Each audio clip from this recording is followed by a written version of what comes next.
Countless innocent lives have been lost in Israel and Palestine since October 7th. On that day, Hamas' horrendous terrorist attack shocked the world and shattered Israel's sense of security. The Israel government's response has been to besiege and bomb the Gaza Strip, seeking the annihilation of Hamas. Despite the recent truce, the conflict has restarted with its endless toll of civilian casualties. While the threat of a regional escalation persists, Europe is divided, as all too often. Crucially, it finds itself with little diplomatic influence in a region key to its own security. So, what's next for the EU in this troubled region? Can it help broker a new humanitarian truce, or use its economic leverage to bring Israel and Palestine to the negotiating table? How should it prepare for a day-after scenario in Gaza? And finally, how should Brussels navigate the new geopolitical challenges that are emerging in the Middle East? Hello, and welcome to a new episode of Europe Inside Out, Carnegie's Europe monthly podcast about the continent's greatest foreign policy challenges. My name is Pierre Vimont, and I'm a senior fellow at Carnegie Europe.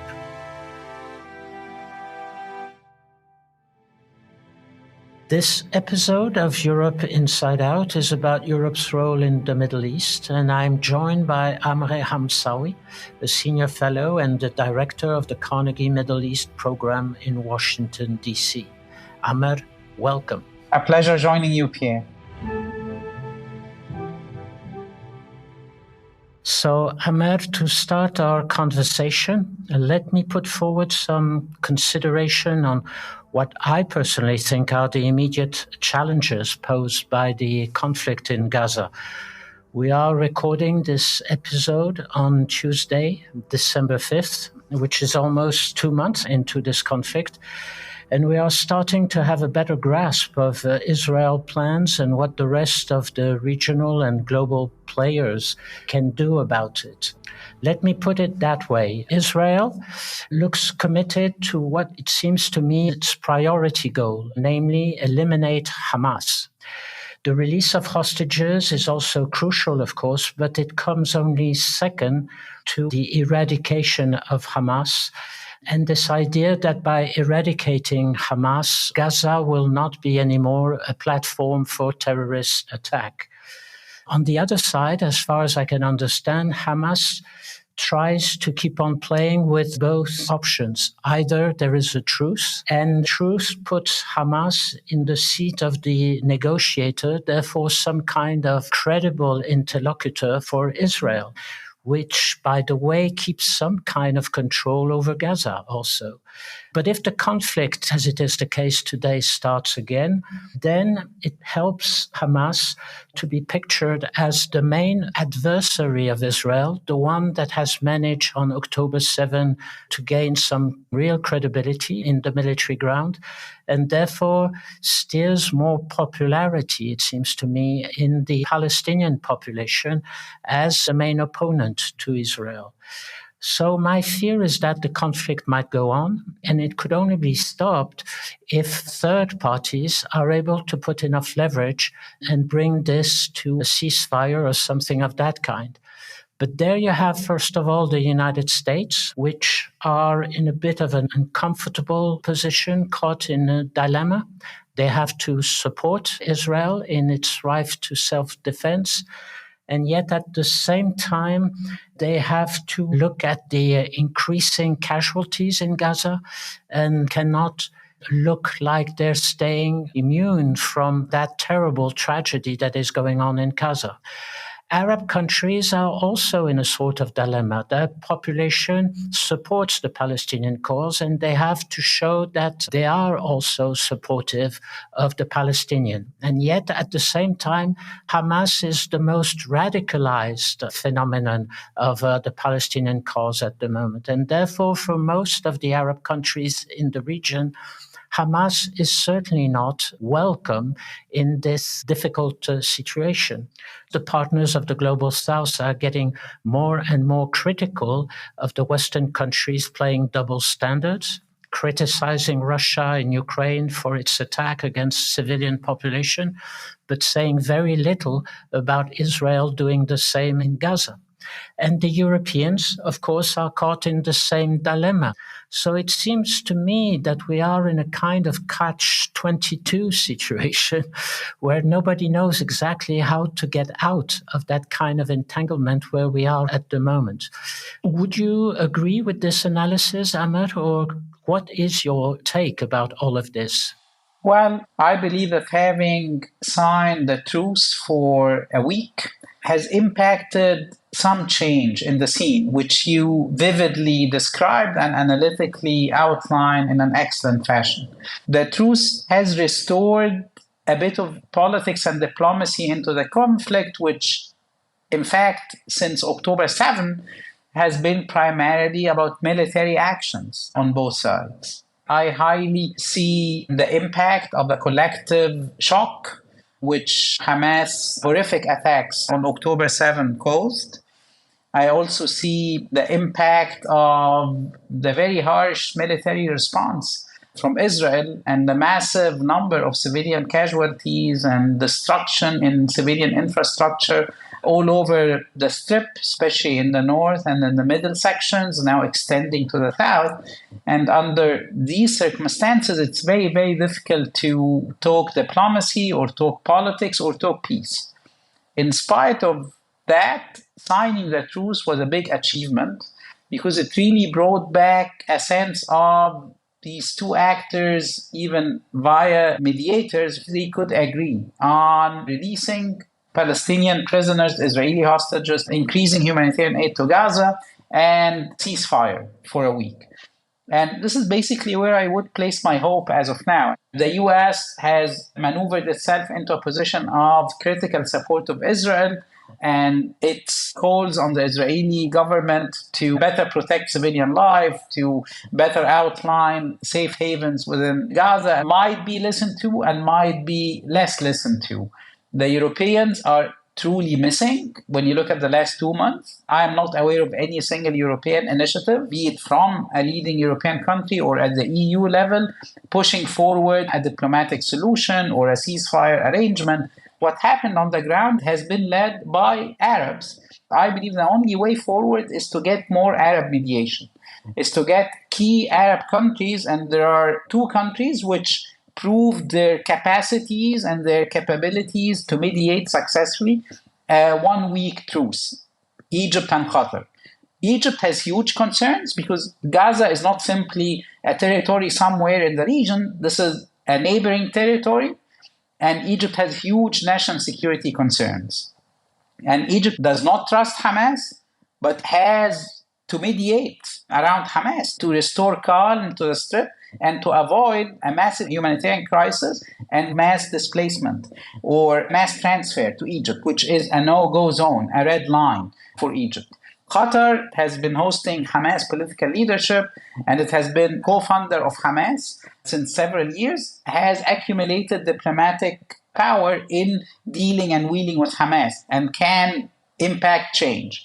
And these 2 countries were successful in brokering the deal. So the way forward is probably for the 2 countries, plus Jordan, which is impacted by the situation in the West Bank, plus the UAE, which has good relations with Israel, Morocco, which has a symbolic value because it's Morocco oversees the Jerusalem Commission of the Arab League and has good relations with Israel as well, and maybe Saudi Arabia. You need a group of Arab countries with US backing primarily. Still, I'm not envisaging a role of Europe as of now because Europe has done so little in terms of positioning itself, but maybe the US can back Arab regional powers in once again putting forward an Arab Peace Plan 2.0, which would entail solutions for the interim, for stopping the war, implementing ceasefire, the interim situation in Gaza and its governance, and a long-term solution based on the 2-state solution, with more offering from the region with regard to combating violence against civilians, combating anti-Semitism, anti-Muslim sentiments, and so on and so forth.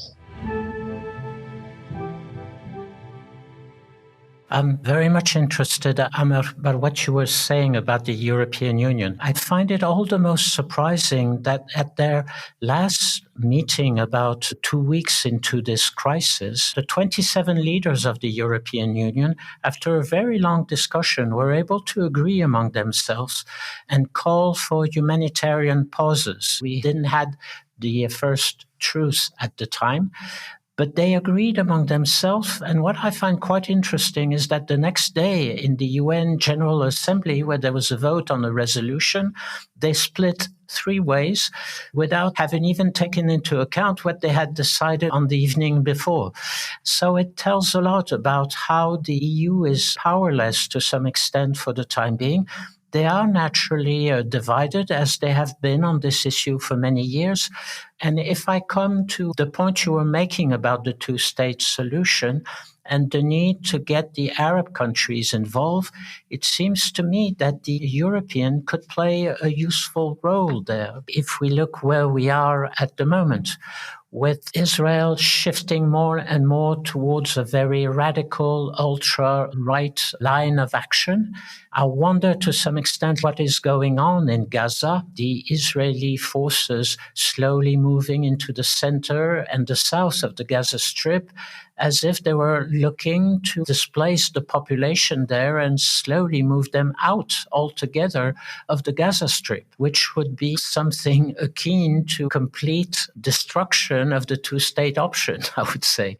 Everybody has been discussing about a lack of a true Palestinian leadership, a credible leadership that could be a useful interlocutor for a renewal of a peace process. And yet, having said that, the peace process seems to me to be the only way out of this situation, because October 7, we all know, has been a kind of existential trauma for Israel and the Israeli population. But how do we go from where we are today, with a conflict that has started again in Gaza, to the relaunch of the peace process, and even more maybe to a broader picture of how to bring regional security in the whole area? Where we are now, Pierre, is structurally related to where the peace process has been throughout the last years. So I dare say that October 7 would have not been possible, or let me say less possible, less likely, had the peace process been brought to its expected end, which was back in the 1990s when the Oslo agreements were signed. In 1993, a Palestinian state and the right of self-determination for the Palestinian people, and an Israeli withdrawal based on the border lines of June 4, 1967, before the June 5th, 1967 war. The two-state solution, for many different reasons, has not been implemented. And so it's only if we restore the credibility of the peace process, if we kickstart the peace process once again, that we can avoid more confrontation, more bloodshed, and more destruction. Because as you've rightly mentioned, the Israeli and Palestinian people are losing. This is not a scene where you would expect a victorious side to emerge. It comes at a very high cost from a humanitarian perspective. It comes at a very high cost for peace prospects in the region as well. I mean, look at the massive mobilization happening everywhere. Israel is shifting more toward the right, yes, but even probably in different Arab societies, I'm afraid of a new wave of radical terrorism, which will not stay confined in the region, will unfortunately reach Europe. And we saw a bloody event which took place, a bloody attack in Paris a couple of days ago.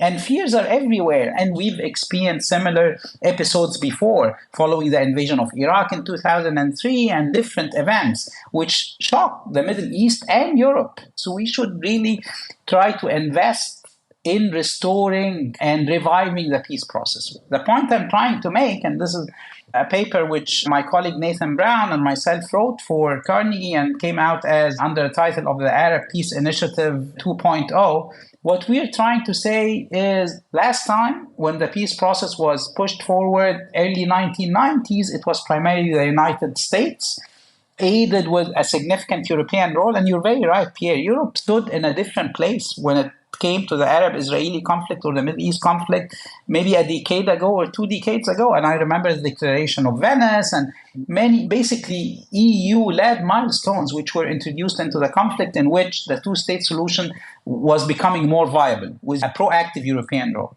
But right now, I believe the US, for different domestic reasons, is consumed with its own stuff, and there is not much to expect in terms of the grand design.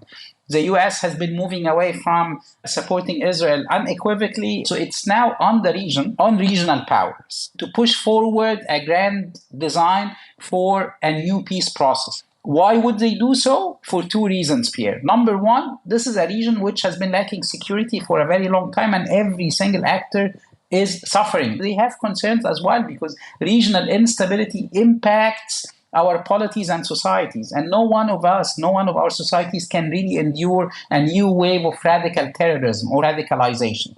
So we have stakes, we have regional security issues, and we've been seeing the Saudi-Iranian proxy wars emerging everywhere. Now, containment was Chinese mediation, and that can be built on. So if you come forward with a grand design in which peace is one of the gains you're getting, and the other gain is security, normalization, delegalizing, outlawing, and proactively combating violence against civilians everywhere, this might change the picture, the overall make of the region. And Arab countries should have a stake. A war like this will not go unnoticed in terms of its impact on the radicalization of collective psyche.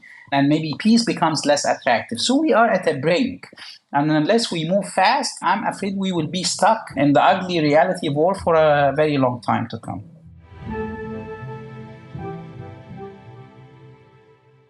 Let me throw again one more idea. After all, this is a podcast about Carnegie Europe, where we're trying to see how Europe could play a new role. Europe is the one who regularly came up with new concepts, being rather innovative, self-determination for the Palestinian, the PLO as the natural representative of the Palestinian population, so on and so forth. The Quartet, the roadmap, where the Europeans played also some part in setting all this up. It happens that at some stage, the French government asked me to lead a French initiative on the Middle East. It was around 2016, which was not the best moment for a French initiative, the last year of the Obama administration, the Trump success in the 2016 elections. But still, what surprised me the most when I was doing this work for the French government was that I tried several times to convince many of the Arab partners who were interested in our initiative, Egypt, Saudi Arabia, the Emirates and others, Jordan, of course, to take a larger stake in this initiative and to some extent take over from the French, because we had to stop. We had our own presidential election coming in 2017. And what struck me at the time is how reluctant my Arab interlocutors were in having anything to say into this. I remember at some stage just putting forward the idea of having a Friends of Quartet group with most of the Arab players. And they just told me bluntly, we're not interested in that. Of course, things have changed since then. And I hear and I read your very interesting paper about rekindling the Arab Peace Initiative of 2002, and I very much agree with that. But do you have the impression that there is a real appetite from the Arab countries for a role and more responsibility there?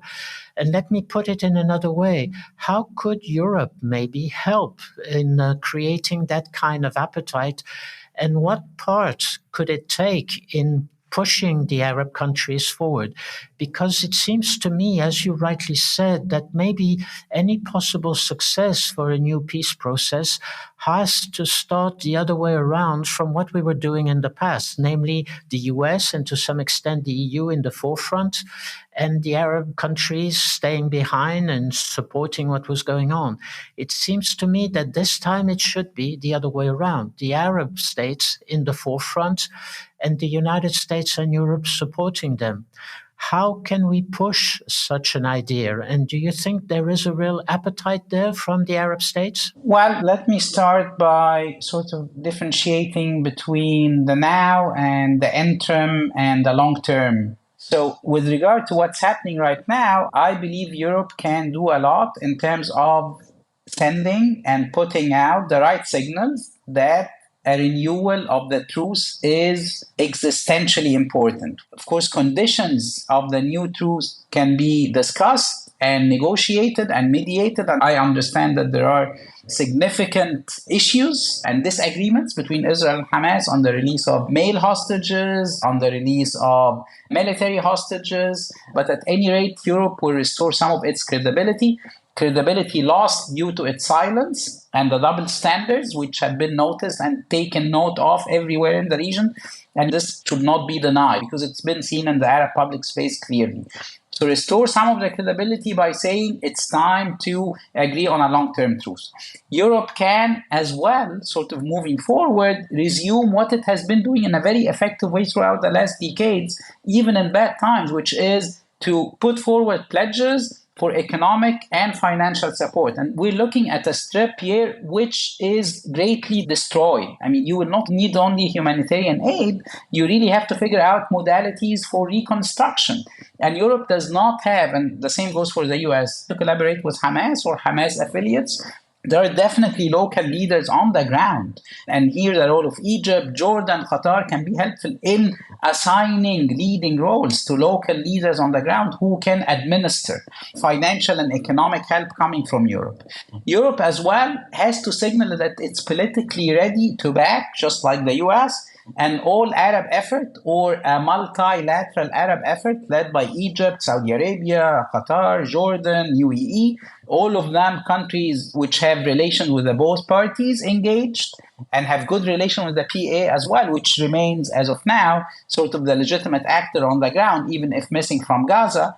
We had so many timelines for declaring the existence and announcing the Palestinian state. They were never implemented. And we were drifting away due to settlement activity. So now, when Europe announces that it is backing an Arab effort for a peace process, it has to put forward two clear conditions. One, that the timelines will have to be defined quite well, that we really need to have a clear prospect. And then you start reverse engineering. So Palestinian state is to exist along the borders of June 4, 1967, in 4 years from now, in 5 years from now. But the timeline has to be announced. And secondly, the settlement activity has to stop. The settlement activity is poison to the two-state solution. Europe contributed, as you rightly mentioned, to designing the roadmap in 2002 and 2003.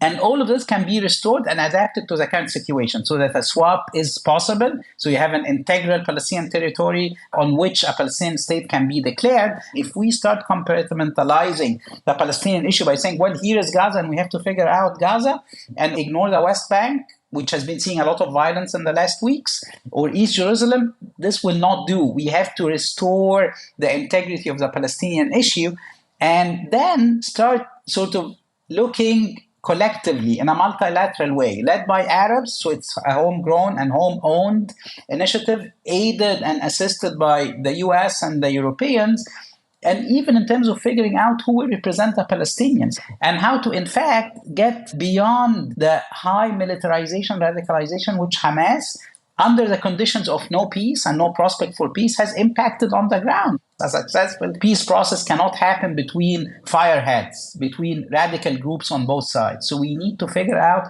how to impact change within Israel, maybe drifting less toward the right, restoring the credibility of center-right forces and center-right politicians like Benny Gantz, for example.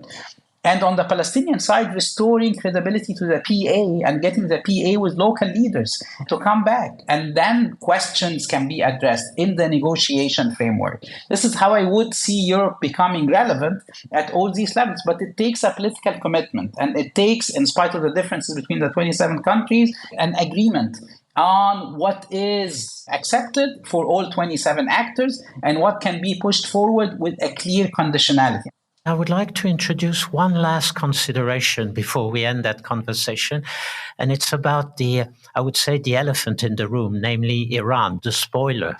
Can we hope for a genuine peace process that could come at the end to an end game that would be a good result for all in the region if we don't also look at the broad regional security? And therefore, shouldn't this issue about Iran also part of the whole conversation? Maybe not at the same level or at the same stage, but to keep it in mind, maybe for later on, because if we don't do that, there is a risk that whatever we want to build in terms of a Palestinian state could be undermined by the presence of Iran and the feeling from Tehran that they are going to be sidelined in this whole process. What is your take about this? Thank you so much, Pierre, for raising this very important point, and I couldn't agree more. Yes, they will have to be part of discussions in the Middle East about the regional situation, about regional security, about arrangements to achieve regional security. However, it's difficult to include Iran in the first stages because you will have a spoiler basically sort of making you appear quite unsure, uncertain about how to go forward, and making anti-peace propaganda in the region, which Iran has been doing as well. So you need to avoid that in the beginning and to figure out a gradual modality by means of which, when we have reached solutions for the interim phase, for a clearly defined long-term with a clear timeline on the Palestinian state and the enacting of the two-state solution, we can start branching out into wider regional security issues and including Iran. Meanwhile, what needs to be done is improving relations, bilateral relations between Iran and some of its Arab counterparts and regional counterparts. So as long as you include Iran from an Arab perspective in a community of peace-oriented Arab countries, you will contain Iran's risks for the peace process. But if you get Iran to be part of it, in the beginning, this will be a recipe for explosion and a recipe for no success. As you move forward, as we have some quick gains from the peace process, Iran can be included to address its major issues, which are of different political nature. I mean, you have the nuclear issue. Here at stake, you have Iran's role and its expansion, the expansion of its influence in the region. You have Shiaism and the role of Iran in terms of disseminating Shiaism across the region, concerns for Arab countries, legitimate concerns for Sunni-dominated Arab countries in the Gulf and elsewhere. These issues will have to be tackled. But the time issue is of crucial nature. Not for the first phase and not until we have some clear gains and a clear timeline for implementing a solution for the Palestinian issue. Thank you, Amr. I totally agree with you. I think we have to keep that in mind for later on. And maybe once again, this is a place where Europe, because of its own experience in its negotiations with Iran on the nuclear issue, could maybe also there play a useful role. But I'll stop there. Amr, it was a pleasure having you on this month's episode of Europe Inside Out. I very much enjoyed our conversation, and I thank you very much for taking the time to speak with me. My pleasure, Pierre. It's been a pleasure to join you, and I look forward to staying in touch. Thank you so much.